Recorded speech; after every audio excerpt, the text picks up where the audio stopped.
Hey guys, how's it going? So, something occurred to me when I was sitting here is that 10th edition is right around the corner. They showed off the rules this morning. And so when I like to read both hard copy books, but I also like to read through the use of audiobooks, like on Audible. So one of the things that occurred to me is that there's probably a lot of people today who haven't been able to really look at the 10th edition rules yet because they have been working or they're doing things that don't allow them to be glued to their phone or their computer all day long. So this basically is going to be probably a 2 hour, maybe hour and a half, 2 hour stream of me literally just reading the rules out loud. The 10th edition rules, I'm going to have some commentary. I'll talk about some changes that I can see, some things that are different. If you hop on the stream and I'm not going to be monitoring the comments a ton, just because I'm going to be using my phone to read instead of looking at the comments. So, but yeah, if you're working or you're at the gym or you're whatever and you just don't have the time to sit down and read the rules yet, let me save you some time. You can, of course, read them, but it's always nice to be able to listen to something too, especially if you're more of an audio learner than like someone who reads a ton. So sometimes it's hard to pay attention, keep track. So basically, yeah, I'm going to be starting off here and I'm just going to be reading the rules. I'll post it to our YouTube right after. That's Windy City Warlords on YouTube. Proud sponsor of the PNW Warlords. But yeah, I mean, my voice isn't terrible, so hopefully that won't be too much of an issue for you, but I'm literally just going to be reading the rules out loud so that those of you that don't maybe like reading as much or don't want to sit down and spend a ton of time with the PDF, 60-page PDF they sent us can watch and see what happens. All right, so let me go ahead and pull it up and I'm going to start going over the rules. Really excited for 10th edition. I know a lot of people are. I've spent a lot of this last 6 months playing out the competitive end of the last of 9th edition, and it's been pretty freaking rough when you've got such exciting things they've been leaking and showing off. Super cool. I'd also like to point out that they did make a Learn to Play Warhammer 40,000 video. They did a stream, so if you learn better watching something like that, you can also watch that. But yeah, all right, let's just kind of go ahead and get started. We got the core rules. As we kind of go over this, we have I'm not going to read word for word the welcoming page because that's just if you're like completely new to the game. Maybe you are, and if you are, welcome. We're happy to have you be part of the community, but it seems a lot of the things haven't changed all that much from the last edition, which we were expecting. There are some big changes. We're going to kind of go through those. But just starting off here, they show off, we have a command phase, we have a movement phase, we have a shooting phase, a charge phase, a fight phase. Cool thing about this is they've given us some really good options into the front of the book to find like our core concepts, understanding the battle round, data sheets, unit and abilities, strategic reserves and stratagems, terrain features, how to muster your army, missions, as well as all the abilities. I'm sure they'll have a great glossary too, but this is available now. If you go to Warhammer Community, you're welcome to, obviously we all are, to go and peek and look over those rules. All right, so let's get started. To play a game of Warhammer 40,000, you must first select a mission. The mission will tell you how to muster your armies, create your battlefield, and deploy your forces on the tabletop. It will also tell you any special rules that apply to the battle. And most importantly, what you need to do to win. You can find out more about these missions on pages 57 to 58. We're going over the core concepts chapter. Armies. Each player in a game of Warhammer 40,000 commands an army of Citadel miniatures, or 3D prints, or Forge World, or all kinds of good stuff. Hereafter referred to as models. The mission you have selected will guide you as of how big your army should be. So, little thing, army, all the models under your command. Units. Models move and fight in units. A unit can have one or more models from a single data sheet. Models and units from the same army are said to be friendly in relation to each other. Models and units from your opponent's army are referred to as enemy models and units. If a rule affects models or units without specifying that they are friendly or enemy, that rule affects all models or all units regardless of whose army they are in. So we have unit, one or more models with the same data sheet, friendly models and units, all models and units from the same army, enemy models and units, all model units from your opponent's army. Data sheets. Data sheets are the rules you need to use your models in games and are presented on these data sheets. Each unit has a data sheet. You will need the data sheets for all units from your army. You can find more about this as we move on. Keywords. Keywords are something we are no stranger to in the world of 9th, but they are still as important in 10th. So keywords, all data sheets have a list of keywords, separated into faction keywords and other keywords. Faction keywords can be used to help you decide which models to include in your army, but otherwise, both sets of keywords are functionally the same. In either case, keywords appear in the keyword bold. So we'll see on your sheets, they'll be literally, keyword would be like infantry. That will be in bold at the bottom of our little data cards that we're getting. This is meant only to apply to units that have infantry, like I just described, keyword. So let's talk about unit coherency. That's their next page here. Unit coherency. A unit that contains more than one model must be set up and end any kind of move as a single group, with all of its units within 2 inches horizontally or 5 inches vertically of at least one other model from that unit. While a unit has 7 or more models, all of its models must instead be set up and end any kind of move within 2 inches horizontally or 5 inches vertically of at least 2 other models from that unit. This is called unit coherency. If for any reason a model cannot be set up in a unit coherency, that model is destroyed. If a unit cannot end a move in unit coherency, it cannot make that move and its models returned to their previous positions. At the end of every turn, each player must remove models one at a time from any units from their army that are no longer in unit coherency until only a single group of models from each of those units remains to play and that are in unit coherency. Models removed in this way count as having been destroyed, but they never trigger any rules that apply for models being destroyed. So you split your rules, obviously, if you're like a Khorne Berserker or a Berserker unit that can fight on death. If you are out of unit coherency, you're not going to get to fight if that's how you die. And there's a nice little diagram here. Looks like we don't have any of the rules yet that we had last edition of kind of like more than units of 5 have to have 2 and stuff like that. Looks like we're coming back to stringy land. That'll be interesting. Engagement range. Keep an engagement range. That's cool. Engagement range represents the zone of threat that models present to their enemies. While a model is within 1 inch horizontally and 5 inches vertically of an enemy model, those models and their units are within engagement range of each other.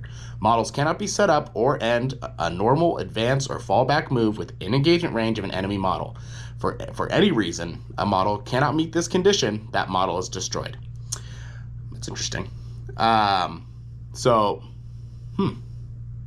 it looks like we're keeping that, the mechanic of like how people would encircle transports, like orcs loved to encircle transports.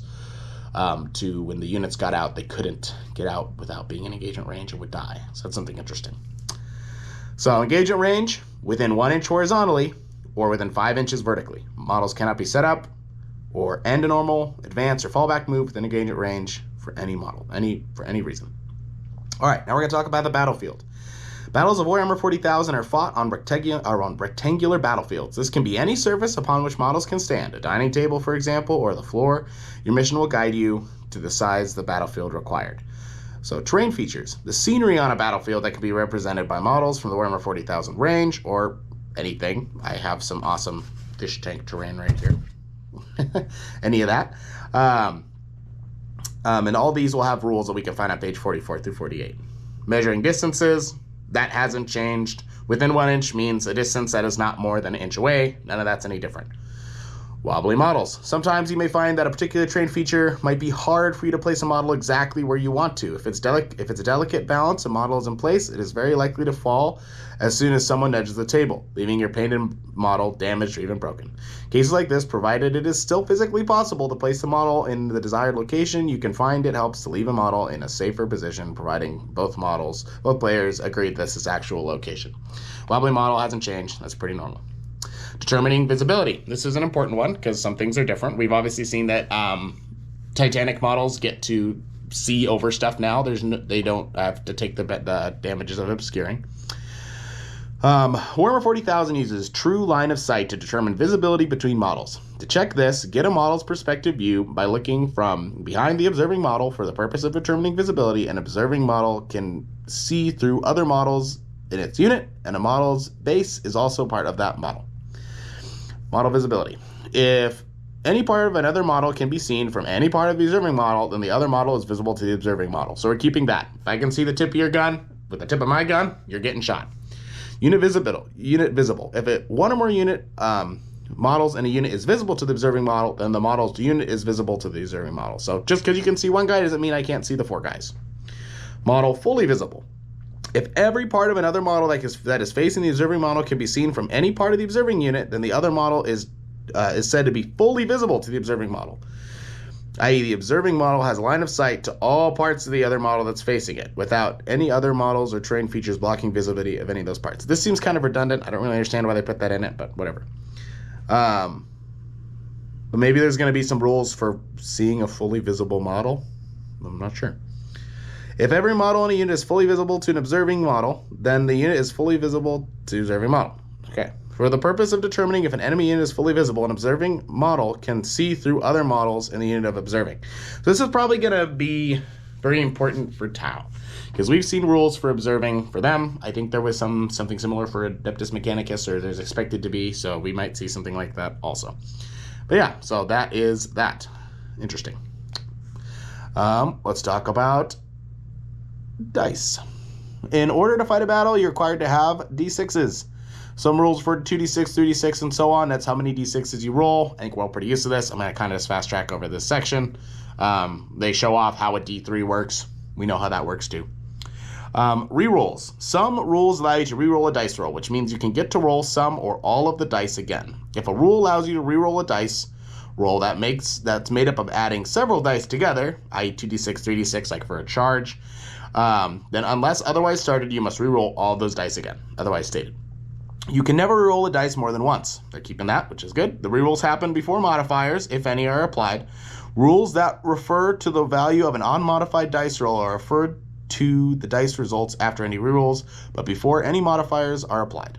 So unmodified dice, the result after rerolls, but before any modifiers. A dice can never be rerolled more than once. You must reroll all dice if several need adding together for the roll. Rerolls are applied before any modifiers.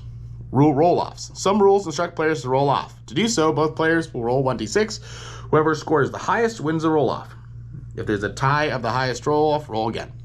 Neither player is allowed to reroll or modify any d6 when making a roll-off. That makes sense.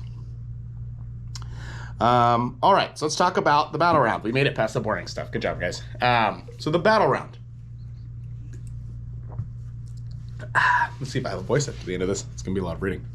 So again, we go through our battle round. We have a command phase, movement phase, shooting phase, charge phase, fight phase.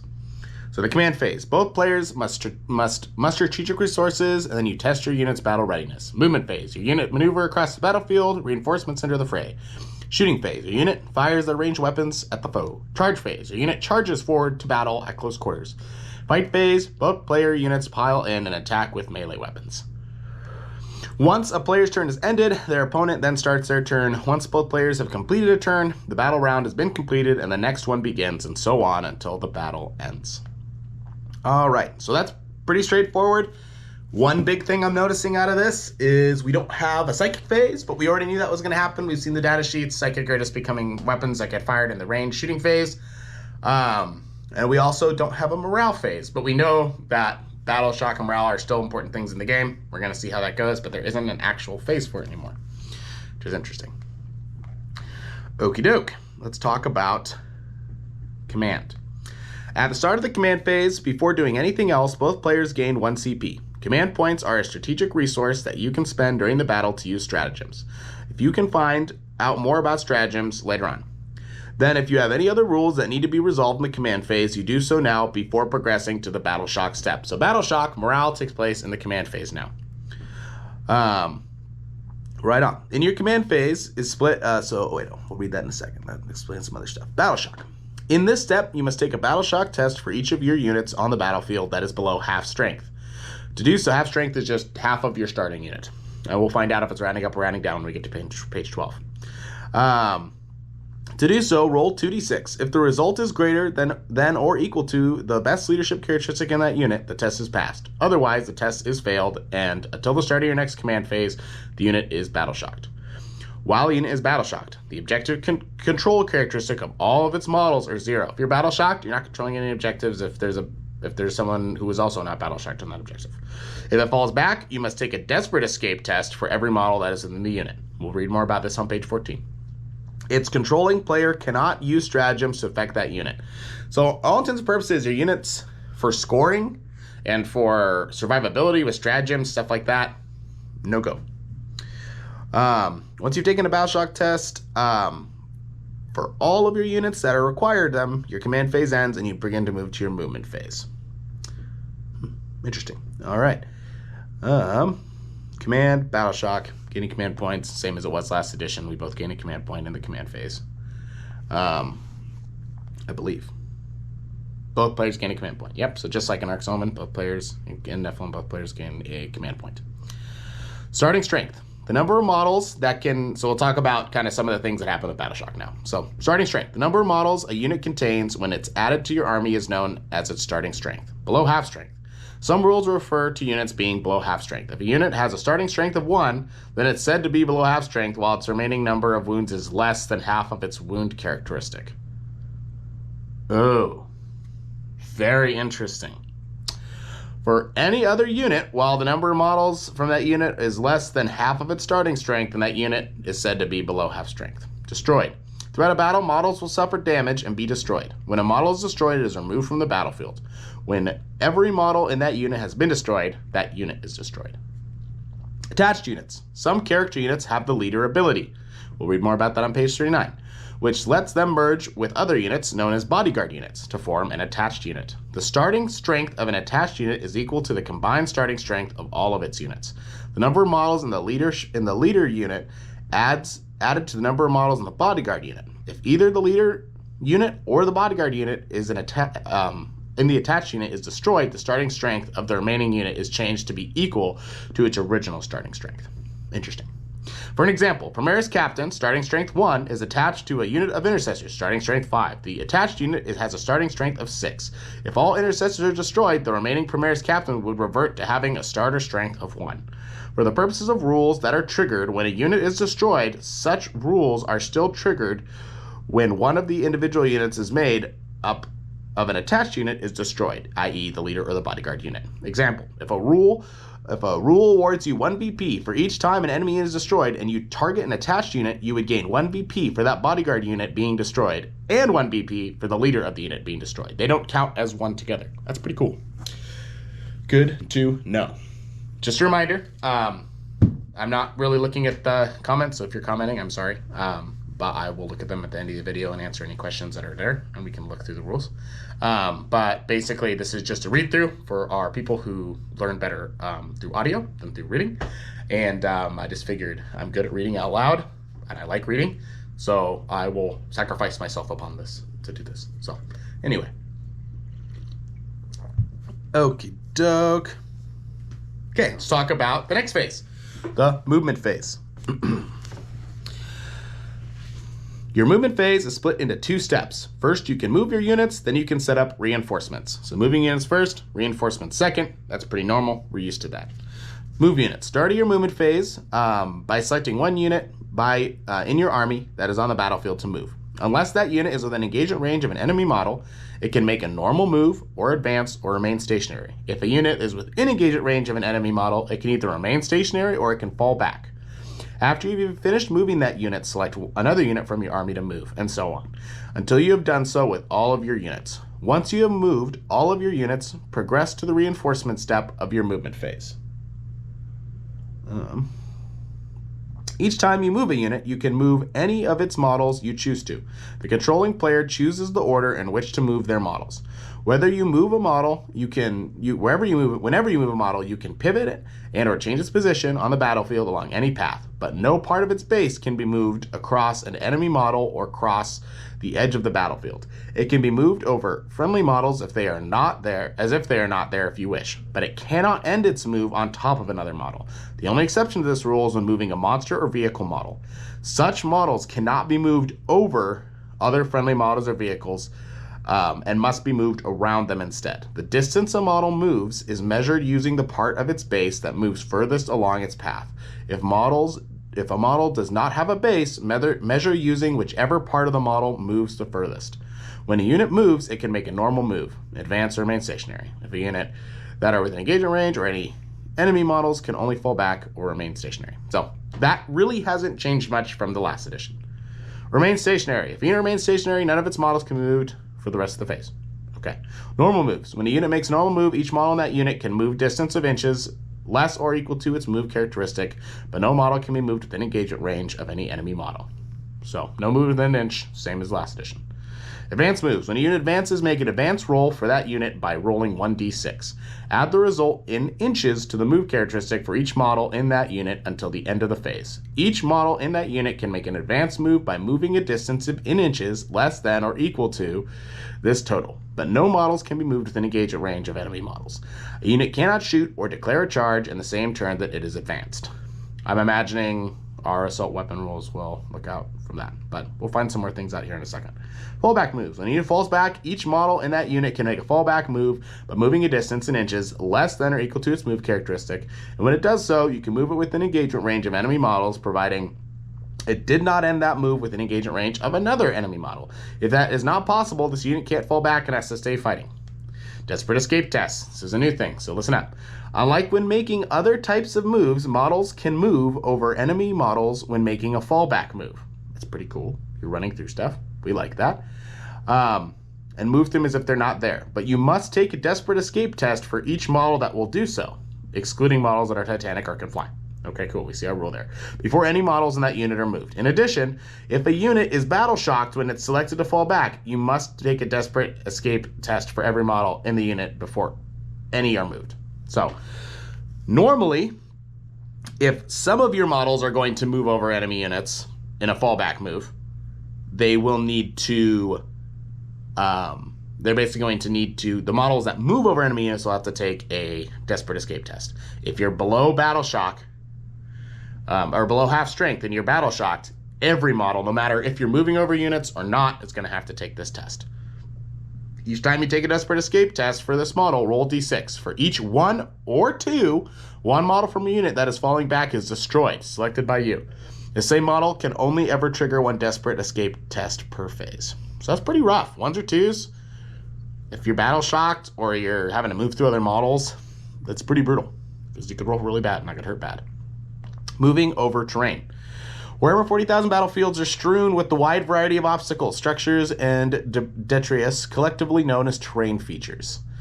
When a model makes any kind of move, it can be moved over a terrain feature, but not through it. So models cannot move through a wall, for example, but it can climb up and over it. A model can be moved over terrain features that are 2 inches or less in height if they were not there. A model can be moved vertically in order to climb up or down any terrain feature that is taller than this, counting the vertical distance up and down as part of their move. Models cannot end any kind of move mid-climb. If it's not possible to end the move as a result, that move cannot be made. Interesting. Okay. So basically, we can move over, throw terrain, pipes, that kind of stuff that are less than 2 inches. But if it's not, gotta move over it. We'll see if there's any rules for breaching or stuff like that, but I doubt it. Flying. If a model can fly, then when it makes a normal move, advance or fallback move, it can be moved over enemy units and models as if they were not there. But it can be moved within engagement range when making such a move. Note, this also means the monster vehicle models that can fly can be moved over other monster and vehicle models when making a move. However, models that can fly cannot end their move on top of any other models or within engagement range of enemy models. See, that makes sense. When a model that can fly starts or ends a move on a terrain feature, instead of measuring the path it has moved across the battlefield, you instead measure its path through the air, as shown on the diagram below. In the example, the Tyranid Prime makes a normal move of 12 inches to end on top of the ruin. Because it can fly, it can move directly over the enemy Terminators if they were not there, and the diagonal distance through the air. It is the diagonal distance through the air that is measured. That's pretty interesting. I don't know if you guys can see this here, but that's that diagram. So we have to measure diagonally now, I guess. We'll see kind of how that plays out. I'm guessing we'll just keep treating it like we have fly units already, but interesting. Step 2, reinforcements. So the end of the movement phase. Some units have a rule that allows them to start a battle in reserve, such as deep strike. Such units will arrive later in the battle and are known as reserve units. Any reserve units that have not been set up on the battlefield when the battle end count has when the battle ends count has been the battle ends count is being destroyed. My bad, guys.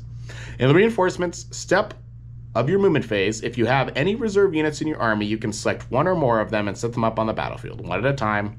Once all your reserve units that you wish to set up this turn have been set up, your movement phase ends and you progress to your shooting phase. Details of how to set up reserve units are described in the same rules that enabled the unit to say set up in reserves. These rules will typically be specified distance away from enemy models. Whenever such distance is specified, it always applies to the horizontal distance. Nothing funky going on. We see you, Sangard, in 9th edition. Sneaky. Even though normally you'd measure it to and from the closest part of the model's base. Reserve units always count as having made a normal move in the end of their setup of the battlefield, so cannot move further during this phase. Otherwise, units set up in this way can act normally this turn, shoot, declare, charge, fight, etc., etc. Cool. All right, transports. This is going to be important. I have a feeling the transports are going to be very important this edition for getting your squishy units to the units that are scary without having them being shot to death.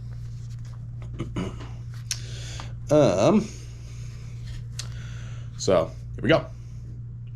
Transports. Some units can carry others across the battlefield, providing their passengers with greater speed and protection as they are ferried to the front line or towards vital objectives. Some models have the transport keyword. Rhinos, chimeras, raiders, that kind of stuff. The following rules describe how units can embark within and disembark from such models and how they are used to move these passengers across the battlefield. Transport capacity. All transport models have a transport capacity listed on their database. This determines the type of maximum number of friendly models that can embark within them. Units can start the battle embarked within a transport model instead of being set up separately. Declare which units are embarked within a transport model before you set up. This probably happens in the very beginning of the game. They'll probably give us there'll be a step for this in the match play section, no doubt.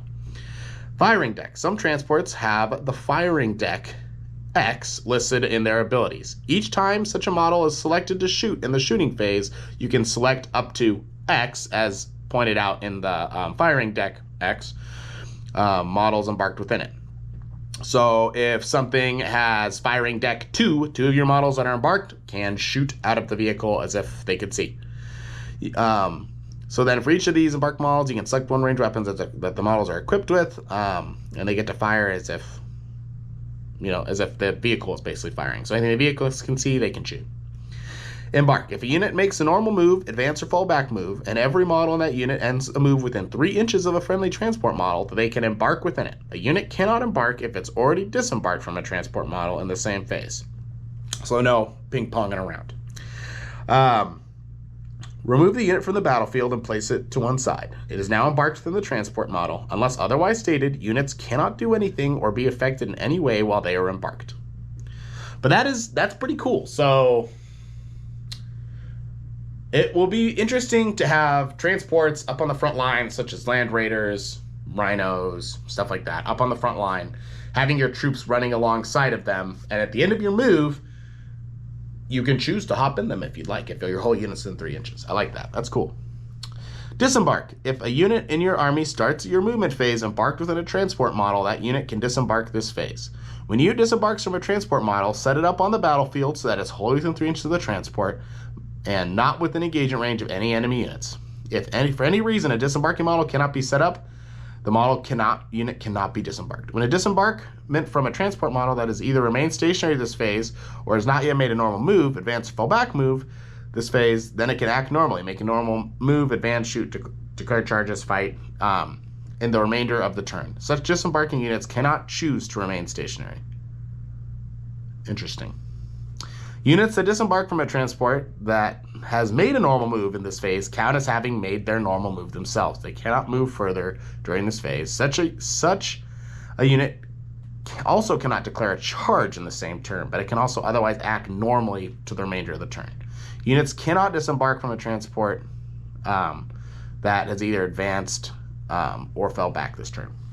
So that's pretty cool. So we can now get out of transports after they make their move, because that was something we could never do in 9th, and just means you can't charge. That's what I'm seeing. So let's make sure I didn't miss something. They can't shoot either, but wait, no. You can't declare charge, so you can shoot. So that's something to keep. I think that's going to be pretty nasty with Sisters of Battle. All right, the one thing we've all been excited for, destroyed transports. If a transport model is destroyed, any unit embarked on the transport model must immediately disembark before the transport models are moved from the battlefield. Units that disembark from a destroyed transport model are not affected by the model's deadly demise ability. Instead, you must roll 1d6 for each disembarking model. For each roll of 1, that disembarking model's unit suffers 1 mortal wound. In addition, if a unit disembarks from a destroyed transport model, until the start of its controlling player's next command phase, the unit is battle shocked, and until the end of the turn, that unit counts as having made a normal move this turn and cannot declare a charge this turn. Interesting. So, but that's kind of nice. If you have multi-wound models, it's going to be rough for like guard or like some other units that only have 1 wound apiece. But for like Space Marines, where we have 2 wounds apiece, if you roll 2 1s when your guys are getting out of the transport, for a destroyed transport, then you're just going to take 2 wounds and 1 guy will die, versus in the last editions, we've lost multiple. If a transport model is destroyed and is not possible to set up a disembarking unit wholly within 3 inches of the transport and not within engagement range of enemy models, the unit must instead perform an emergency disembarkation. This is performed as a scribe for disembarking from a destroyed transport model, except that a unit that does so must be set up wholly within 6 inches of the destroyed transport model instead of wholly within 3, and not within engagement range of any enemy units. And when the roll for each disembarking, when you roll for each disembarking model, that unit suffers 1 mortal wound for each roll of 1 or through 3, instead of each roll of 1. For any reason, a disembarking model still cannot be set up. The model is destroyed. So they've addressed the wrapping issue of surrounding a transport and models and making it so that your unit can't get out within 3 inches without being within an inch of an enemy model. So therefore, your whole squad dying with inside. That was something that was really rough for Votann with their Sagittars when they had Votann Berserkers in them. So that's kind of cool. You can make an emergency disembarkation, move 6 inches over models out of the way. You're just going to potentially take more wounds. But again, this kind of disembarkation where you're only taking 1 wound isn't really that scary compared to what it was in the last edition. So I'll take it. I'm excited about this because I'm excited to run some transports. This is going to be cool. All right. We're going to go ahead and move over to the shooting phase.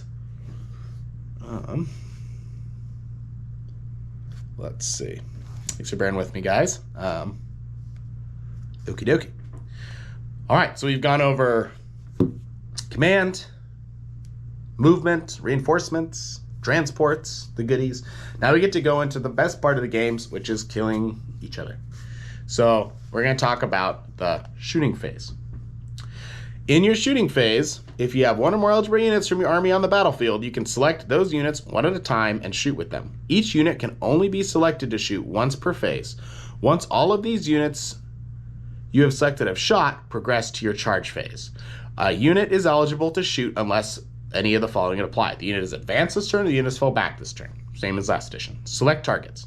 Each time a unit shoots, before any attacks are resolved, you must select the enemy units that will be the targets for all the ranged weapons you wish its models to make attacks with.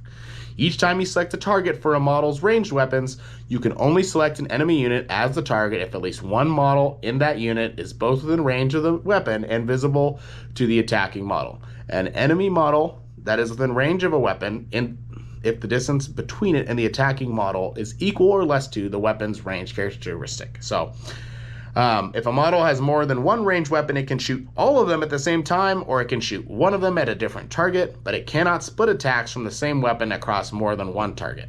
Similarly, if a unit has more than 1 model, these models can shoot at the same or different targets. In any case, when you select the target unit, you must declare which model will target that unit with which weapons before any attacks are resolved. If any of these weapons have more than 1 profile, then you must choose between. You must also declare which profile is being used.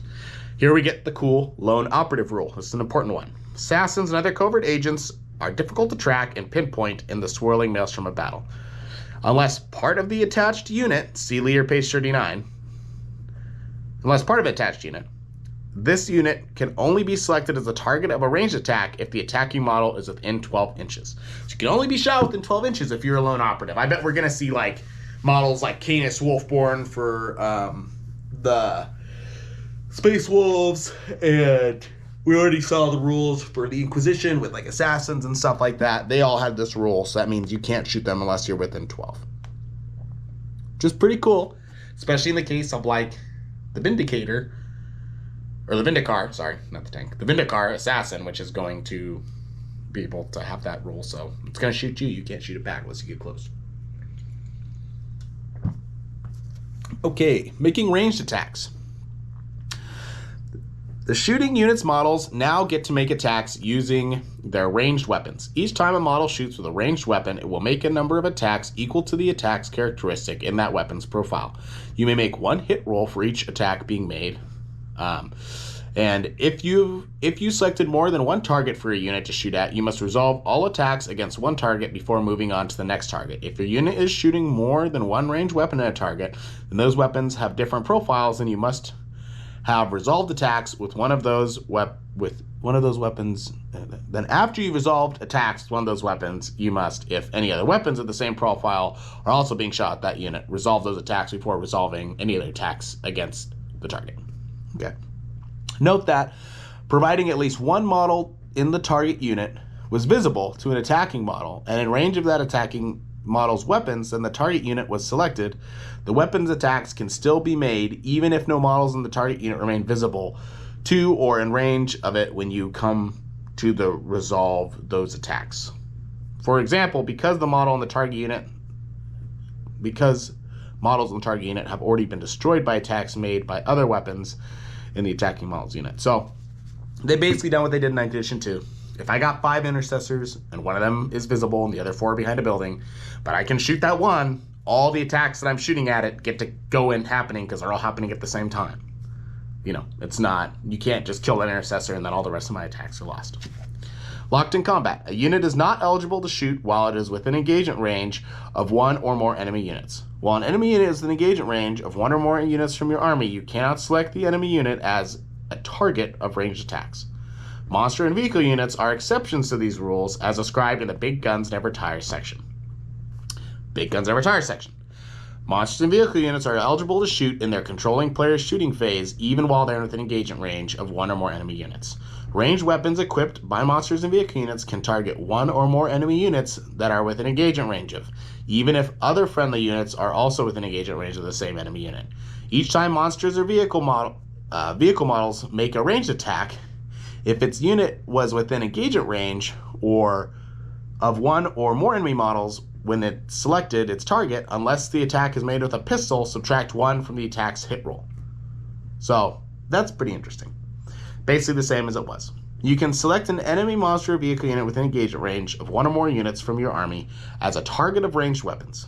Each time a model from your army makes a ranged attack against such a target, unless the attack is made with a pistol, subtract 1 from the attack's hit roll. I think that's what I just read, so I'm kind of confused what the heck that means. But anyway, designer's note: a unit that is within engagement range of an enemy monster or vehicle unit is still not eligible to shoot, and so cannot make ranged attacks against that monster or vehicle unit, unless that unit is eligible to shoot even while within engagement range of enemy units, e.g. if it's the monster or vehicle unit, if it itself is a monster or vehicle unit, or if its models are equipped with pistols. So how shooting in combat works has not changed for the most part. Stealth. This is another one of those new rules. If every model in this unit has the ability, then each time a ranged attack is made against it, subtract 1 from the attack's hit roll. So any unit with stealth is a keyword or an ability on it sheet. It's always -1 to hit to range attacks, which is, that's pretty strong. I know Be'lakor has that. I know most of the demons have that, so that will be pretty nasty to deal with. Okay, let's go ahead to the making attacks step. Attacks are made using ranged or melee weapons. Attacks can be made one at a time, or in some cases you can roll for multiple attacks together. See fast dice rolling. We'll get to that. Hit rolls. When a model makes an attack, so this goes for both shooting and melee. When a model makes an attack, make one hit roll for that attack by rolling 1d6. If the result of the hit roll is greater than or equal to the attack's ballistic skill, BS, characteristic, if the attack is being made with a ranged, if it's being made with a ranged weapon, if a weapon skill characteristic, the WS on your sheet, if the attack is being made with a melee weapon, so BS for shooting, WS for melee, then that hit roll is successful and the score is one hit against the target unit. Otherwise, the attack fails and the attack sequence ends. So, an unmodified hit roll of 6 is called a critical hit and is always successful. An unmodified hit roll of 1 always fails. A hit roll can never be modified by more than -1 or +1. So none of the shenanigans of multiple minuses on a unit, stuff like that. We like that. That's cool. And especially now because they talk about a hit roll, they don't necessarily talk about your ballistic skill. So I wonder if that's going to be better for people like the guard who get +1s. No, it won't be. If you can still -2 them, they'll be screwed. So that's the way it is. Oh well. Wound rolls. Each time an attack scores a hit against a target unit, make a wound roll for that attack by rolling 1d6 to see if that attack successfully wounds a target unit. The result required is determined by comparing the attack's strength characteristics to the target's toughness. And this is as shown below. Hopefully this is the same. We're going to see. So if strength is twice or more than the toughness, a 2 is needed to wound. If the strength is greater than the toughness, a 3 is needed to wound, but not twice. If the strength is equal to the toughness, you need a 4. If the strength is less than the toughness, but not double so, you need a 5. If the strength is half or less than half of the toughness, then it's a 6. So if you have a 4 and it's T8, you need a 6 wounded. If the result of a wound roll is greater than or equal to the required number shown on the table, then the wound roll is successful and scores 1 wound against the target unit. Otherwise, the attack fails and the attack sequence ends. An unmodified wound roll of 6 is a critical wound and is always successful. An unmodified wound roll of 1 always fails. A wound roll can never be modified more than -1 or +1. Nice. Allocate attacks. If an attack successfully wounds a target, the player controlling the target unit allocates the attack to whichever model they choose. If a model of the target unit has already lost 1 or more wounds, or has already had attacks allocated to it this phase, this is important, that's cool, the attack must be allocated to that model. Otherwise, the attack cannot be allocated to any model in the target unit, to any other model. Note that it does not matter if the model is visible or within engagement range, within range or engagement range of the attacking model. So, if I got a Terminator with a Storm Shield, and I got a Terminator without a Storm Shield, because I play Death Watch, or something like that, and I allocate the attack to the Storm Shield unit, even if I save that attack, I can't allocate any other attacks to any other units, because until that Storm Shield unit has either saved all the attacks or dies. So, that's an interesting point. I think it was the same last edition, but I'm not 100% sure. Saving throw. The player controlling the target unit that makes one saving throw. By default, this will be an armor saving throw using their model's SV characteristic. But other models have invulnerable saves that can be used, see right, to make an armored saving throw. Roll 1d6, then modify the result by the armor penetration, AP, characteristic of the attack. For an example, if the attack has an AP of -1, then subtract 1 from the saving throw. If the result is greater than or equal to the save characteristic that the model of the attack was allocated to, then that saving throw is successful, the attack sequence ends. Otherwise, the saving throw fails and the model suffers damage. And an unmodified saving throw roll of 1 always fails. The saving throw can never be improved by more than +1. Pretty good. Invulnerable saves. Some models have an invulnerable save listed on their datasheet. Each time an attack is located to the model with an invulnerable save, the controlling player must choose to use either the model's save characteristic or its invulnerable save, but it can't do both. If a model has more than one invulnerable save, it can only use one of them. Choose which it will use.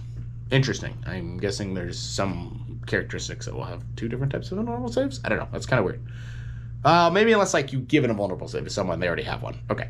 Unlike armor saving throws, which use a model save characteristic, invulnerable save throws are never modified by AP. So that's the same. Nice. The inflict damage step. The damage inflicted is equal to the damage D characteristic of the attack. A model loses 1 wound for each point of damage it suffers. If a model's wounds are reduced to 0 or less, it is destroyed and removed from play. If a model loses several wounds from an attack and is destroyed, any excess damage inflicted by that attack is lost and has no effect. Phenopanes. These are sticking around. Some models have a Phenopane X listed on their abilities.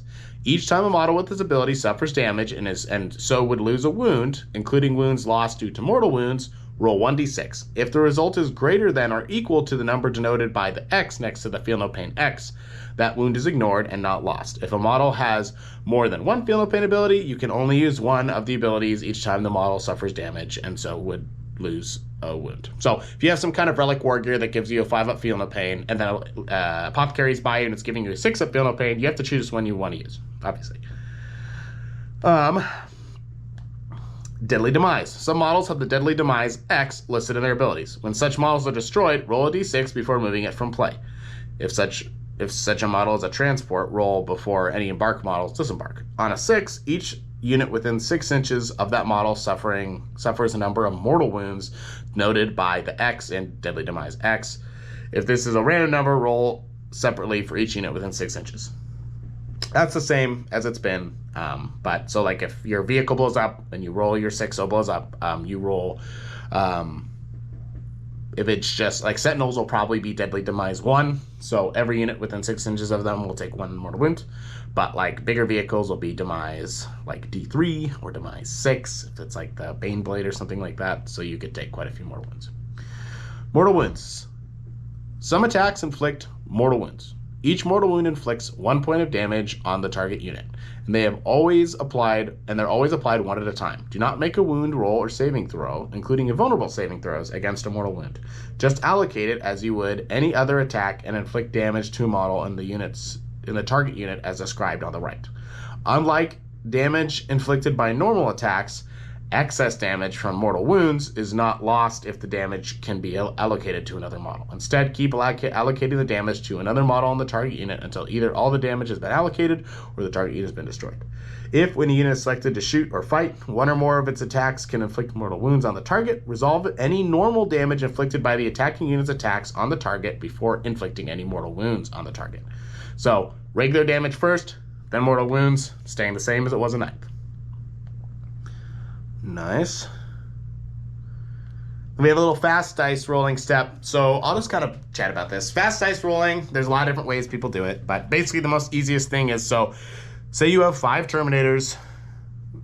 One of them has a assault cannon and 4 of them have storm bolters. You can roll all 4 of the storm bolter shots together, providing they all have the same ballistic skill and they all have the same, they're all within range.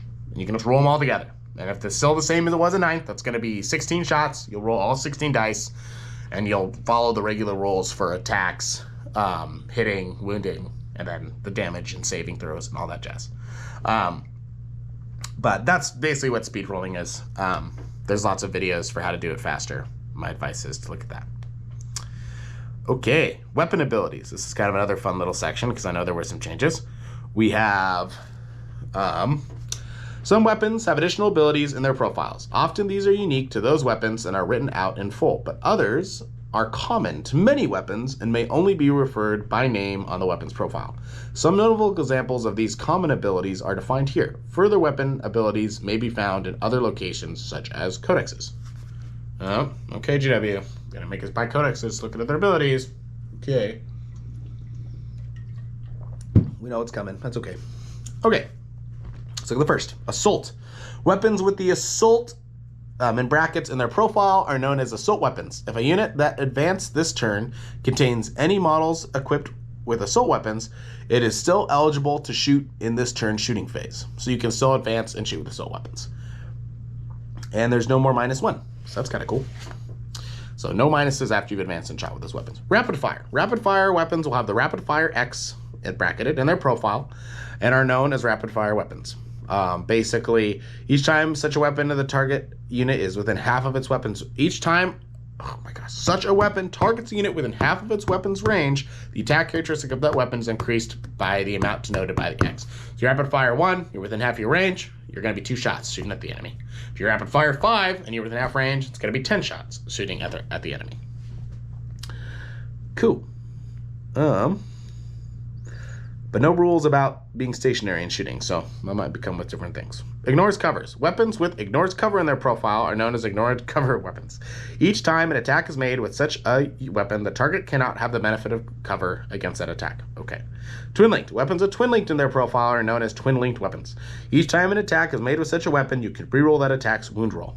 Cool. Going back to like 7th. We like that. Pistol. Weapons with a pistol are known as pistol weapons. If a unit contains any models equipped with pistols, that unit is eligible to shoot in its controlling player's shooting phase, even while it is within engagement range of 1 or more enemy models. With such a unit selected to shoot, it can only resolve attacks using its pistols and can only target one of the enemy units within engagement range of it. In such circumstances, a pistol can target an enemy unit, even if other friendly units are within engagement range of said unit. Nice.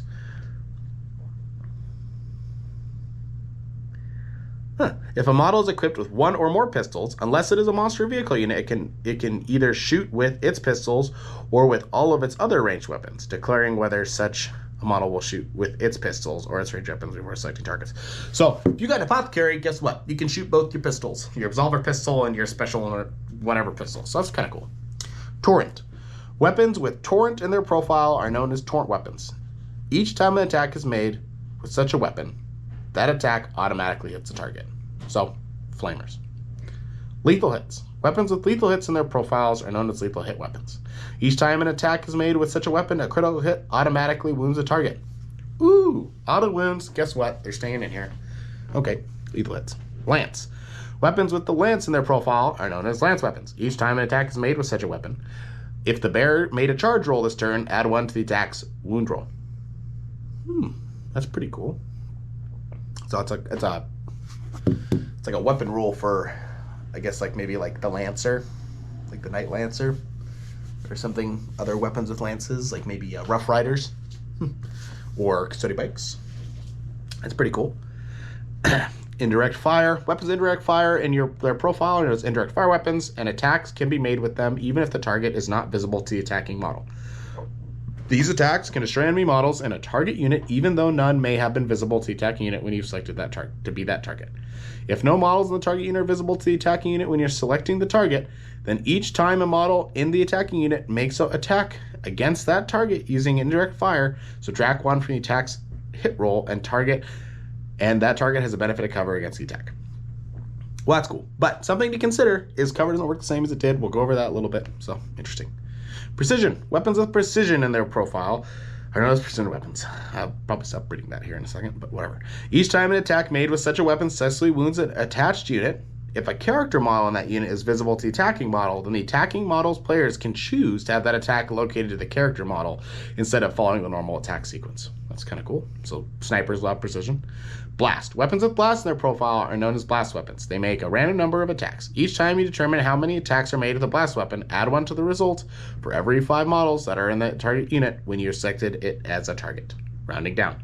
Blast weapons can never be used when making attacks against enemy units within engagement range. So that hasn't changed. Melta. Each time an attack is made with such a weapon targets a unit within half of a weapon's distance, the attack's damage characteristic is increased by the amounts denoted by X. So they'll have like Melta 2, so you'll get to add 2 to the damage. Heavy. Weapons with heavy in their profile. Basically, each time an attack is made with such a weapon, if the attacking models remain stationary this turn, add 1 to the attack's hit roll. No more -1 to moving with heavy weapons. That's cool. We like that. And there's still more. Hazardous. Plasma. Here we go. Hazardous. Each time a unit is selected to shoot or fight, if 1 or more models attacking has hazardous weapons, and after that unit has resolved all of its attacks, you must take 1 hazardous test for each hazardous weapon that was just used by rolling 1d6. For each roll of 1, that test is failed, and 1 model in that unit equipped with a hazardous weapon is destroyed. Unless that model is a character, monster vehicle, in which case it suffers 3 mortal wounds instead. Oh my god. Note that you selected a character model in an attached unit. The mortal wound suffered must be allocated to that model first. even if there is another model in that unit that has lost one or more wounds. So that's interesting. You can have multiple wound units in a squad due to you burning yourself. Interesting. Cool, so that makes sense. Devastating wounds. Weapons with devastating wounds profile are known as devastating wound weapons. Each time an attack is made with such a weapon, a critical wound inflicts a number of mortal wounds. A critical wound inflicts a number of mortal wounds on the target equal to the damage characteristic of the weapon. The attacking sequence ends. So if I have some sort of 3 damage weapon that's a devastating damage weapon, and I shoot, and basically I get a critical wound, scores a critical wound.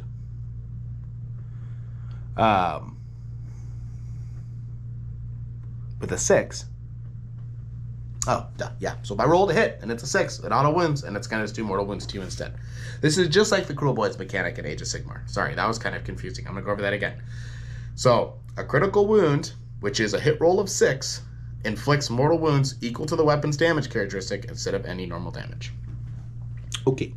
Sustained hits. Weapons with sustained hits X in their profile are sustained hit weapons. Each time an attack is made with such a weapon, if a critical hit is rolled, the attack scores a number of additional hits on the target denoted by the X.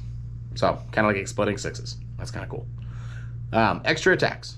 Weapons with extra attacks in their profile are, you already know, extra attack weapons. Each time the bearer has such a weapon fights, it can make attacks with that weapon in addition to the one it chose to fight with. The number of attacks made with an extra attacks weapon cannot be modified for any other rules. So the bearer can attack with this weapon in addition to any other weapons it can make attacks with. That's kind of cool. Anti. Weapons with the anti keyword X plus in their profile are known as anti-weapons. Each time an attack is made with a weapon against a target with the keyword after the word anti, an unmodified wound roll of X scores a critical wound. So, for example, an attack made with an anti-vehicle 4-up weapon will score a critical wound against and so successfully wound a vehicle on an unmodified wound roll of 4. Oh. So Meltas may not be so bad anymore if they have that. While an attack made against an anti-psyker 2+ weapon score a critical wound on a 2. That's pretty cool.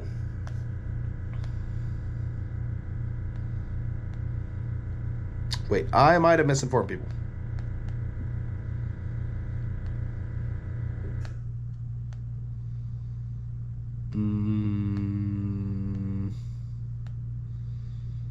Where's devastating stuff?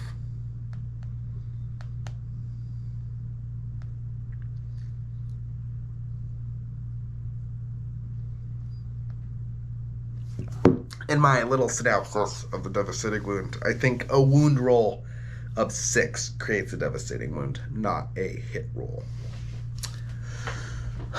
But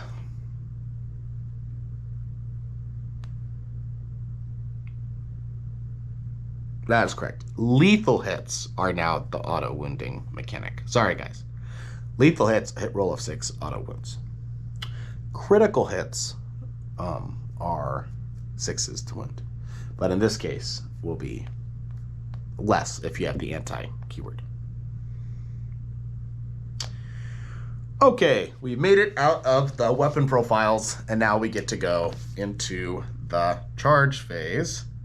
Let me see here. Again, if you're just hopping on, sorry, I'm not really checking the comments. This will be posted to YouTube too, so you can kind of jump around where you need to go. This is a stream meant for people that prefer to learn through audio versus through actually reading stuff. I like reading out loud, so I'm going to read out loud here. All right. The charge phase. In your charge phase, if you have an eligible unit from your army on the battlefield that you want to charge into close combat with, you can select those units one at a time to declare a charge. Each can only be selected once per phase. Once all of these charges, if any, have been resolved, progress to the fight phase. A unit that is eligible to charge if it is within 12 inches of one or more enemy units at the start of the charge phase, unless any of the following apply. The unit advanced full back this turn, the unit was in engage range of any other enemy units already, or if that unit was that they're charging is an aircraft unit. Charging unit. Once you've selected an eligible unit to declare charge, you must select one or more enemy units within 12 inches of it as targets of that charge. The target of a charge does not need to be visible to the charging unit. When you make a charge roll for the charging unit, roll 2d6. The result is the maximum number of inches each model of that unit can be moved if the charge move is possible. For charge move to be possible, the charge roll must be sufficient to enable the charging unit to end that move. So, okay, within engagement range of the enemy unit you selected to target of the charge, without moving within engagement range of an enemy unit that were not target of the charge, and that in keeping your unit in unit coherency. All right. If any of these conditions cannot be met, the charge fails and no models in the charging unit move this phase. Otherwise, the charge is successful and the models in the charging unit can make a charge move. Move each model a distance in inches up to the result of the charge roll. When doing so, each model in the charging unit must end its charge move closer to one of the units selected as a target of its charge. If you can also move a charging model so that it ends its charge move in base-to-base contact with one or more enemy models, while it's still enabling the charging unit to end its move satisfying all the conditions of above, you must do so. The controlling player chooses the order in which to move their models. So no more running around people's models like we've seen in the recent competitive months and most of 9th edition. You have to go base to base. Bye-bye. That's what I'm reading, at least. I could be wrong. You can put it in the comments if I am. Charging over terrain. A model can be moved over terrain features that are 2 inches or less in height, just like our regular movement over that, but you have to factor in the climb if you're going to do that. If you're a flying unit that's charging, it's the same deal. Measure the charge like we've learned about moving models. You're going to measure horizontally. Okie dokie. Making good progress. It's the end of our charge phase. Fight phase. Okay. Hopefully everybody's doing good. Enjoying their gym workout.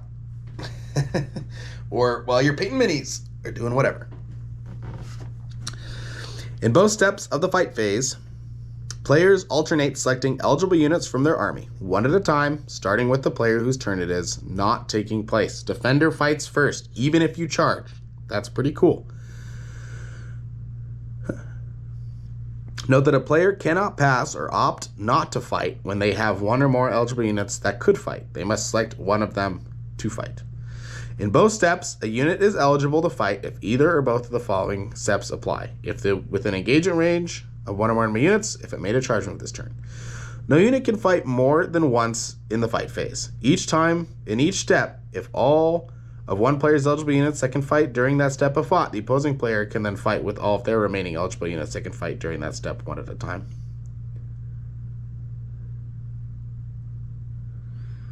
Nice. Cool. Disregard what I said a few seconds ago. I got a little ahead of myself. So if you're locked in combat for more than multiple turns, the defender fights first, just like they do currently. Looks like charge is going to give some bonuses here, so we'll look at that here in a second. Once either player has an eligible unit to fight with during the current step, you're progressed to the next step. Once all eligible units have fought in every step, the fight phase ends, the player's turn then ends, and unless the battle ends, the next player's turn begins. Note that after enemy units have fought and finished its consolidation move, it might be that previously ineligible units are now eligible. These units can then be selected to fight during the remaining combat steps. Pile into a unit, they're going to get a punch-out. Fights first. In this step, all eligible units with the fights first ability fight. Remember that this all includes units that have made a charge move this turn and that have a charge bonus. We'll go over that here in just a second. So, fights first. Cool.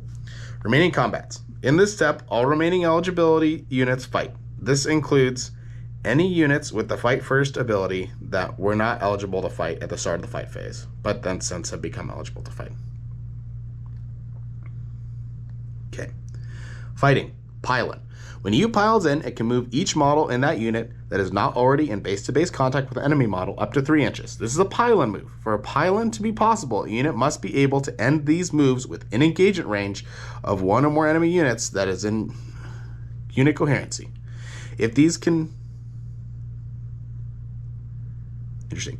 conditions cannot be met, no models from that unit can make a pylon this phase, and you progress to making melee attacks with that unit. Otherwise, the unit can make pylon moves. Each time a model makes pylon move, it must end that move closer to the closest enemy model. If it can also end its move in base-to-base contact with one or more enemy models while still satisfying all the conditions above, it must do so. The controlling player chooses the order in which to move their models. So I'm sure there will be some meta moving around this, but you have to go to base-to-base if you are able. Making melee attacks. Which models fight? When a unit makes a melee attack, only models in that unit that are either in engagement range of an enemy unit or in base-to-base contact with another model from their own unit that is in itself in base-to-base contact with an enemy unit can fight. Pretty normal. Select weapon. When the model fights, it must do so using a melee weapon it is equipped with.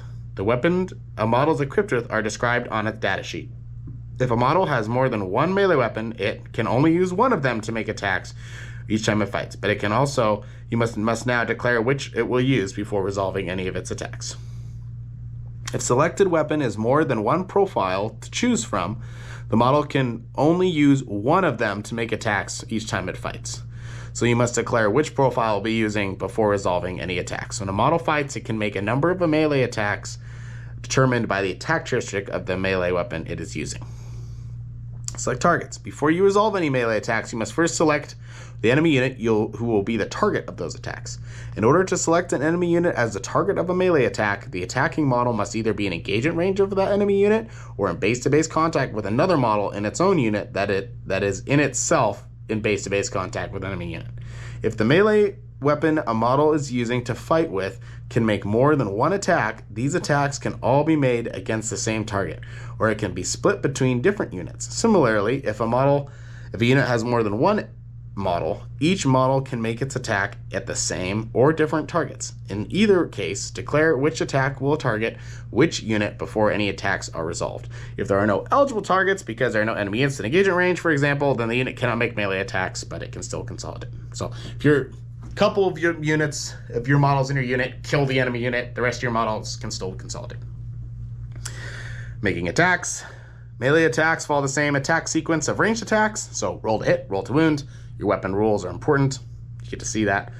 If more than one enemy model has been attacked by an attacking unit's melee weapons, resolve all attacks against one target before moving on to the next. If your unit is making attacks with more than one melee weapons against a unit, then those weapons have different profiles, and you must resolve an attack with one of those weapons. If any other weapons of the same profile are also being used for the melee to make attacks against the unit, you may resolve those attacks before resolving any other attacks against that target. So basically, fast rolling, make sure you resolve all the attacks with your power swords before you move on to something else. You can't just do one or two attacks with the power sword here, saving an attack, and then doing something else. No, none of that. That's all the attacks or nothing. Consolidate. After a unit has finished making all of its melee attacks, it consolidates. Each time a unit consolidates, you can move each model in that unit that is not already in base-to-base contact with an enemy model up to 3 inches. This is a consolidation move. For consolidation to be possible, a unit must be able to end these moves with an engagement range or one or more enemy units of one or more enemy units and a unit coherency. If these conditions cannot be met, then each model in this unit can instead make a consolidation move towards the closest objective marker, but only if, after doing so, the unit is in the range of that objective marker and is in unit coherency. If these conditions also cannot be met, no models in this unit can make consolidation moves this phase, and this unit's fight ends. If a unit can end its consolidation with an engagement range of one or more enemy units, then each time one of its models makes a consolidation move, it must end that move closer to the closest enemy unit. If it can also end that move base-to-base contact with one or more enemy units while still satisfying all the conditions above, it must do so. The controlling player chooses the order by which their models move. Let me get some examples. Alrighty, now we are going to talk about data sheets. These will be kind of, I mean, data sheets are nothing new to us. They're in codexes. We've been used to them being in codexes. Now they're going to be on the app. I am assuming they say we're gonna get a fancy new app, so they'll be on the app, but also they will be also in our codexes, and we'll hopefully get little card packs like in Age of Sigmar. That'd be cool, but we will see. So basically, each data sheet will be made up of a data sheet name saying who or what the thing is, the profiles, move, toughness, save, wounds, leadership, and objective control count. Objective control count is a new thing. This shows how effectively a model can exert control over an objective on the battlefield. Someone with a higher objective control amount will count more to objective control than a unit with a lower objective control count. Abilities will be on these data sheets that are specific to your unit. You'll have your weapons on there with the range, attacks, weapon skill, ballistic skill, strength, armor penetration, and damage. Keywords, the data sheets will have a list of keywords for your unit, as well as unit composition and other rules, what the unit is made up of, any special rules of how the unit does stuff, that'll be there. War gear options will also be on there as well that they can pick. Leadership test. If a rule requires you to take a leadership test for a unit, roll 2d6. If the total is greater than or equal to the best leadership characteristic in that unit, the test is passed. Otherwise, it is failed. We've seen on data sheets, like custodians now have a 5-up leadership, so that's pretty freaking easy to pass on 2d6. I say that, and I'm probably going to fail a ton of them, but, that's what it is. Random characteristics. Some characteristics are a random value instead of a number. For example, a model's move characteristic might be 2d6, or a weapon's attacks characteristic might be a d6. When a unit with a random move characteristic is selected to move, determine the entire unit's move distance by rolling the indicated number on the dice. So all random, kind of same as ninth. Or abilities. Some abilities affect multiple models or units in a given range. These are known as aura abilities and are tagged with the word aura. A model with an aura ability is always within range of its own aura ability. Oh, a unit can be affected by more than one aura ability at a time, but if the unit is within range of the same aura ability more than once, the aura ability only applies to that unit. Psychic weapons and abilities. Some weapons and abilities can only be used by psychers. Such weapons and abilities are tagged with the word psychic. If a psychic weapon or ability causes any unit to suffer any one or more wounds, each of these wounds is considered to have been inflicted by a psychic attack. Interesting. Okay, let's talk about deployment abilities. We have Deep Strike. During the declare battle formation step, if every model in that unit has this ability, you can set it up in the reserves instead of setting it up on the battlefield. If you do so, in the reinforcement step of one of your movement phases, it can be set up, this unit, anywhere on the battlefield as long as it's 9 inches horizontally away from any other enemies. So we're used to that. Deep Strike's the same. Scouts. Some units have the Scout's X listed in their ability. If every model in this unit has this ability, then at the start of the battle round, before the first turn begins, it can make a normal move of up to X as if it were your movement phase. So Scout basically gives you a pre-game move now. That's pretty cool. But they still must end 9 inches horizontally away from enemy models. Infiltrators. During the deployment, if every model or unit has this ability, then when you set it up, you can set it up anywhere on the battlefield that's more than 9 inches away horizontally from enemy deployment zones or any other enemy models. Nice. Leader. Some characteristics have the leader listed on their data sheet. Such units are known as leaders, and this unit can be led, and the units that can be led, known as their bodyguard units, are listed on their data sheet. So these data sheets will have this specific character can only join this specific group, etc., etc., etc. But it will be on there. So like Gravis Captain can only join Gravis units, or maybe Trajan Valoris will only be able to join. I think he can join a whole bunch of different units, actually. I think we've already seen his thing, so disregard that. Okay, let's keep going. There are stratagems, and boy, oh boy, we got a bunch of fun ones now. When you use a stratagem, reduce your CP total by the amount listed on that stratagem. If you do not have enough CP for a specific stratagem, guess what? You can't use it. Nice. So there's stratagem categories. Battle tactic. These stratagems bolster a unit's efficiency in the battle, boosting their attacks or defensive capabilities in the critical moment. Epic deed. These stratagems are used by individual models or units to perform mighty feats of heroism. Strategic ploy. These stratagems enable units to gain new strategic insights, granting them a small but valuable window of opportunity. War gear. These stratagems represent the effects of using specialized items of equipment in battle. Stratagem key. Green means either player's turn. Blue means only on your turn. Red, only on your opponent's turn. We'll go over the greens first. Yeah. Okie doke. We have command reroll. When in any phase, after you have made a hit or wound or damage, hit roll, wound roll, damage roll, saving roll, advance roll, charge roll, desperate escape test, or hazardous test, or just after you have rolled the dice to determine the number of attacks made by a weapon for that attack model unit of your army, you can reroll that roll, test, or saving throw. So you can pretty much command reroll almost everything in the game now. That's cool. Counteroffensive. Fight phase, just after an enemy unit has fought. So that command reroll is 1 CP. Counteroffensive is 2 CP. Target. 1 unit from your army that is in engagement range of 1 or more units that has already been selected to fight this phase. Your unit fights next. So, interrupt. Still here. Still the same. Epic challenge. 1 CP. Fight phase. When a character unit from your army has this that is in engagement range of 1 or more units that have attached units and is selected to fight, the target, what enemy character in the unit you're attacking. The effect is, until the end of the phase, all melee attacks made by that model have the precision ability. So, my character is in an attached unit, fights your character in an attached unit. I use this so that I can scalpel your character out of the unit. We have the ones that can be used in your turn. Insane Bravery. 1 CP allows you to pass a battle shock test. That's nice. Grenade. In your shooting phase, 1 CP. 1 grenade unit from your army that is not within engagement range of enemy units. You can use it in the shooting phase.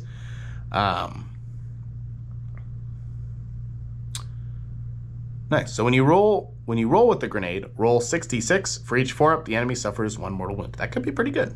Tank shock, 1 CP. In your charge phase, 1 vehicle unit from your army. Until the end of the phase, after a unit ends a charge move, select 1 enemy unit within engagement range of it. Then select 1 melee weapon your unit is equipped with. Roll any number of d6 equal to your weapon's strength characteristic. That strength characteristic is greater than enemy unit's toughness characteristic. Roll 2 additional d6. For each 5-up, that unit suffers 1 mortal wound, to a maximum of 6 mortal wounds. So you can do 6 mortal wounds with the tank now. That's kind of cool. Okay.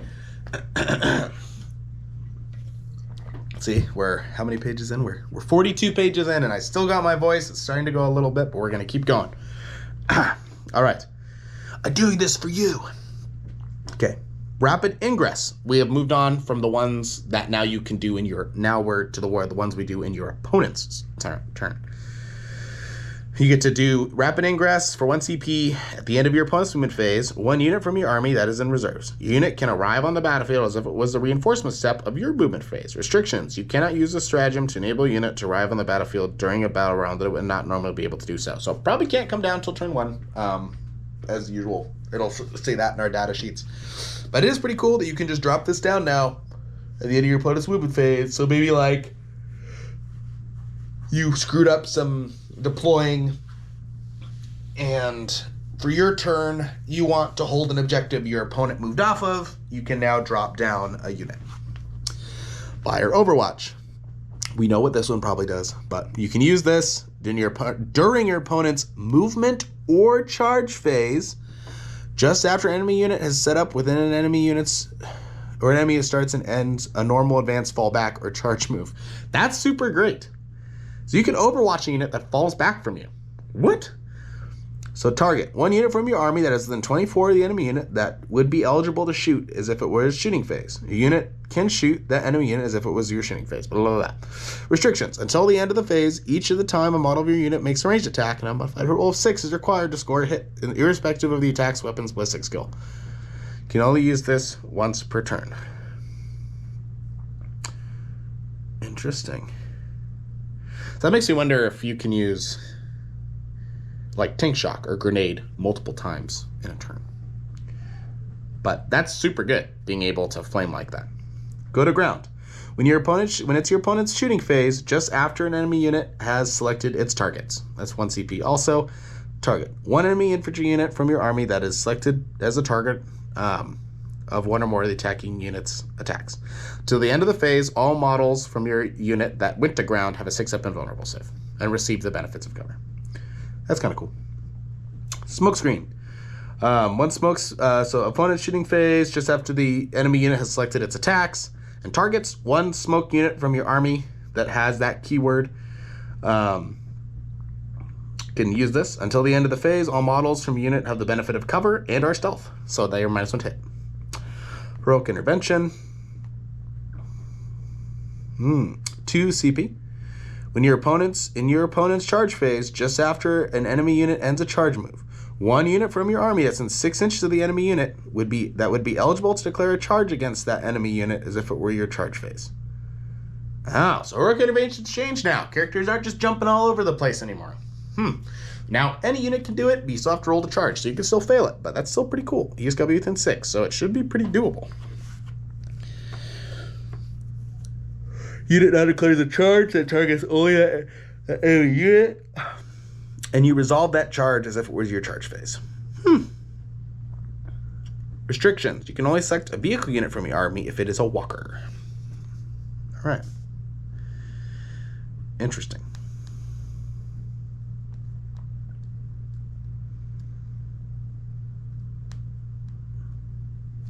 Okay, making progress. Thanks for sticking with me, guys. I appreciate it. Strategic reserves.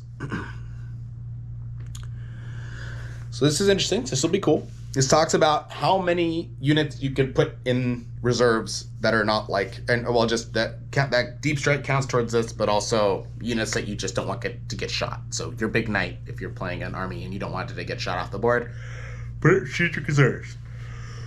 So let's see how that works. All right.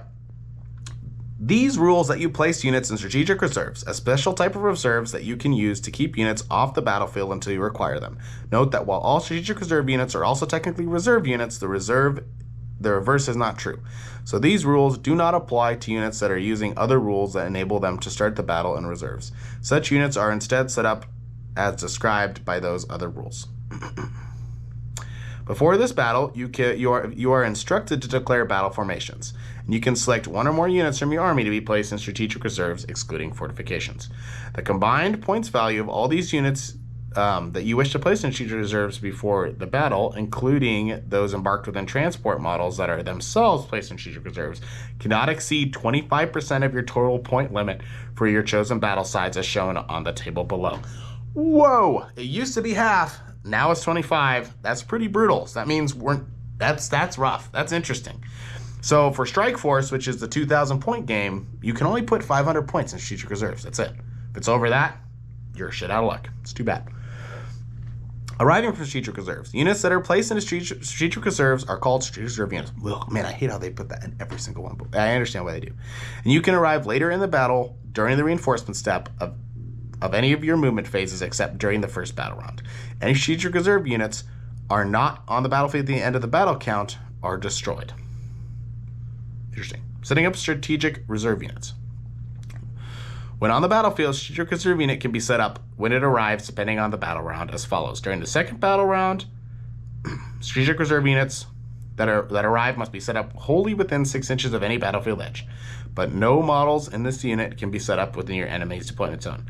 Starting in the third battle round, strategic reserves units that arrive may be set up wholly within 6 inches of any battlefield edge, even in your opponent's deployment zone. But you have to be set up within 9 inches away from enemy models, just like in last editions. Okie dokie. Terrain features. The benefits of cover. A much debated thing many times in my story. The benefits of cover. Models can sometimes gain a measure of protection from terrain features. Each time a ranged attack is located to a model that has the benefit of cover, add 1 to the saving throw made by that attack, excluding invulnerable saving throws. Models with a save characteristic of a 3-up or better cannot have the benefit of cover against attacks with an armor penetration characteristic of 0. Multiple instances of the benefits of cover are not cumulative. A model cannot benefit from this rule more than once at any time. Benefit of cover, add 1 to the armor saving throws against range attacks. Does not apply to models with a save of a 3-up or better against attacks with an AP of 0. Multiple instances are not cumulative. Let's go over some types. Craters and rubble. Models can be moved over these terrain features as normal because they're not 2 inches tall. Normal visibility rules apply. Each time a ranged attack is located to an infantry model that's wholly on top of this terrain feature, wholly is a big one, wholly, that model has a benefit of cover against that attack. Gets +1 to their save. Barricades and fuel pipes. Movement, same as normal. Normal visibility rules apply. Engagement range. In the charge phase, if an enemy model is within 1 inch of this terrain feature, the charging unit of the opposite side of the terrain feature can still make a charge move against that unit, providing it ends its charge move as close as possible to this terrain feature and is within 2 inches of the enemy unit. In the fight phase, units are eligible to fight and models can make attacks as if the target is on the opposite side of the terrain feature is within 2 inches of them. Benefit of cover. Each time a ranged attack is located to an infantry model that is wholly within 3 inches of this terrain feature. Oh, I got excited about the other one. It's infantry model, not infantry unit. Sad. The model is not fully visible to every model in the attacking unit because of the terrain feature. This model has the benefit of cover against that attack. Battlefield debris and statuary. These are our plasma vents and our random imperial statues. Models can move up, over, and down these terrain features, but they cannot be set up or end any kind of move on top of them. Okay? They get the benefits of cover from these things. Hills, industrial structures, sealed buildings, and armored containers. Sealed buildings makes me nervous, but armored containers. For the movement of these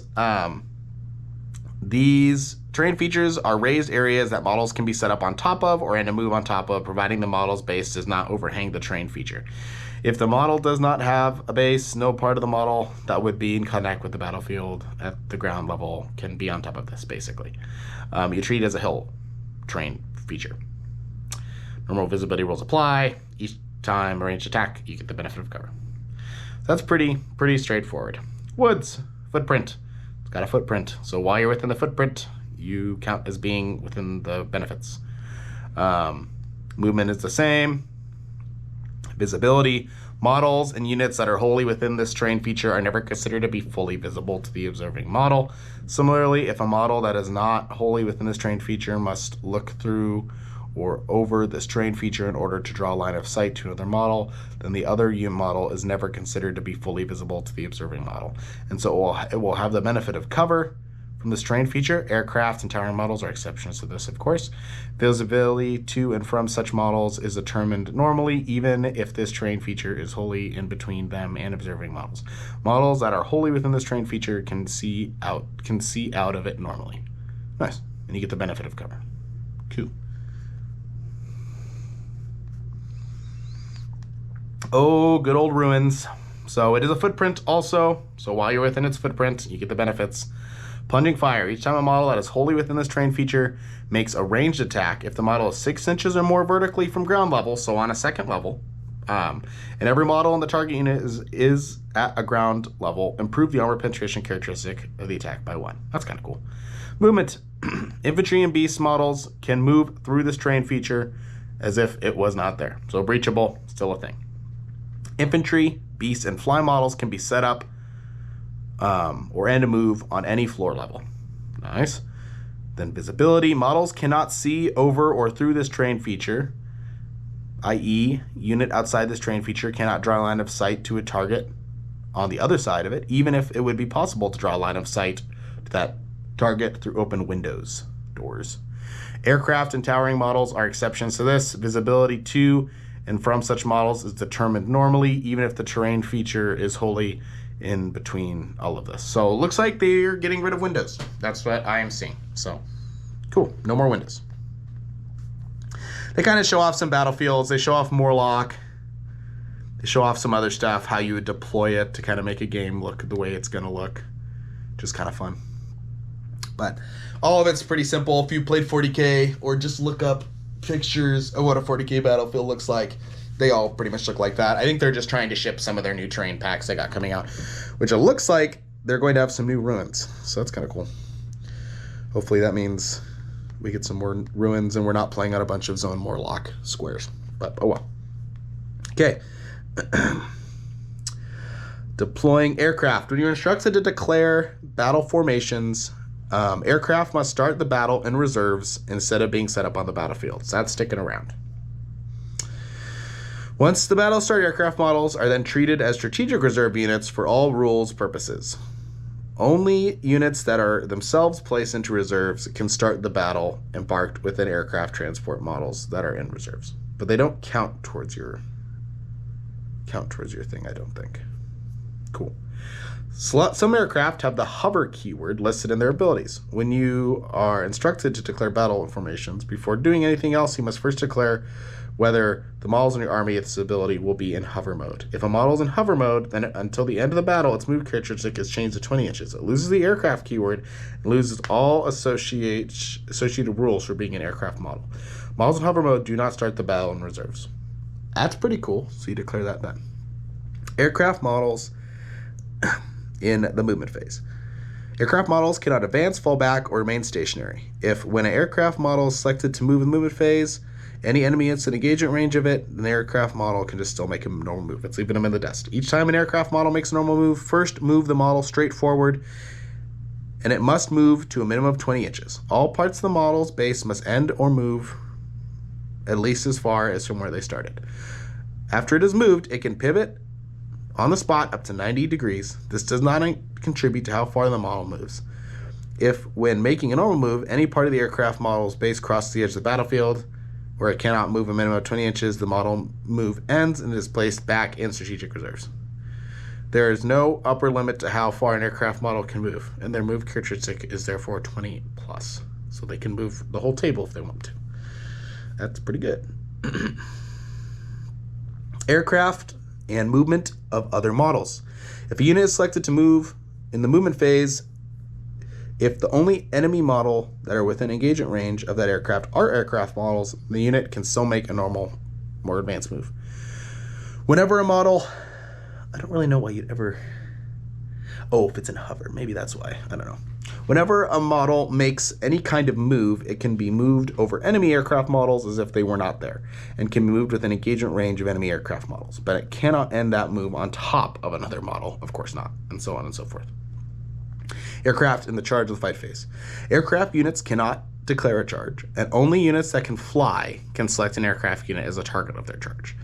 Such units can add their charge move within engagement range of one or any, can end their charge move within engagement range of one or any more aircraft targets.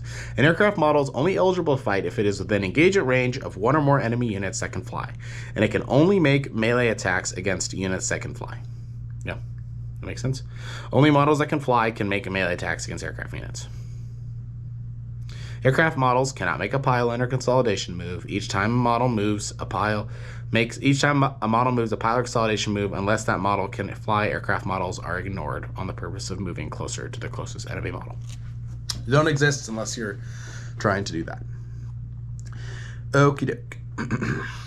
I'm going to go to the bathroom, hang tight, and then I'll be right back and we'll talk about mustering your army for the last 5 pages of what they've shown us.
Okay. Thanks for bearing with me. Sorry I was gone for a second there. But I'm going to talk about the last few steps of mustering your army. We're almost there. Page 55 out of 60. Doing good, guys. This is probably the part we've all been waiting for the most. Okay, muster your army. So basically we find out what points we're going to play to. They've given us rules for 1,000, 2,000, and 3,000.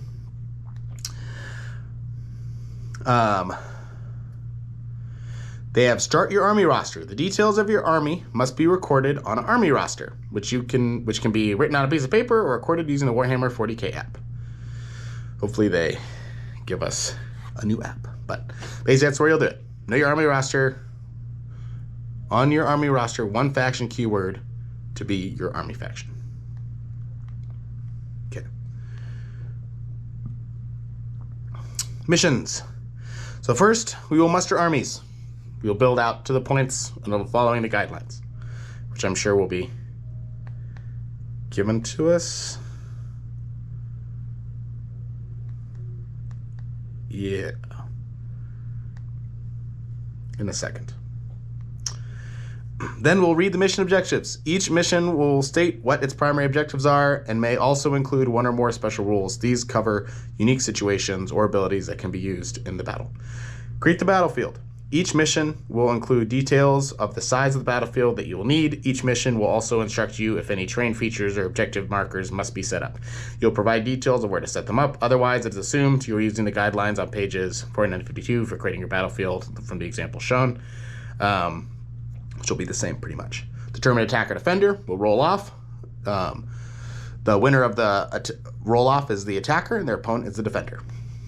Declare battle formations. In order stated below, players now secretly note down which of their leader units will start the battle attached. They must specify which leader unit is attached to the bodyguard unit in their notes. Which of their units will start the battle embarked in transports. They must specify these units are embarked in which transports. Which of their units will start the battle in reserves, including strategic reserves. When both players have done so, they declare their selections to their opponent. Okay. Deploy armies. You'll then deploy your armies. Determine first turn. Each mission will tell you how to determine which player has first turn. It's going to be mission dependent. Interesting. Resolve pre-battle rules. I'm sure a lot of the building of factions and stuff like that, they will give us a new grand tournament pack that will have those rules. This just seems really bare bones explaining what the game's going to look like using these rules. So I'm sorry, I don't have any more information as far as what exactly attacker defender means and so on and so forth. Resolve any pre-battle moves. Begin the battle. End the battle. Determine victor. Okay. Cool. We have objective markers. Objective markers represent objectives in the tactical or strategic import that both sides are attempting to secure, such as valuable artifacts, vital supplies, or communications nodes. If a mission uses objective markers, it will state where they are located on the battlefield. These can be represented using any suitable marker, but we recommend using a 40mm base. That hasn't changed. Cool. Controlling objective marker, you have to be within 3 inches horizontally of it or 5 inches vertically. That's pretty normal. Every model has an objective-controlled OC characteristic listed on its data sheet. To determine a player's level of control over an objective marker, add together the OC characteristic of all the models from that player's army that are within range of that objective marker. A player will control an objective marker at the end of any phase if their level of control over it is greater than their opponent's. If players both have the same level of control on objective marker, the objective marker is contested.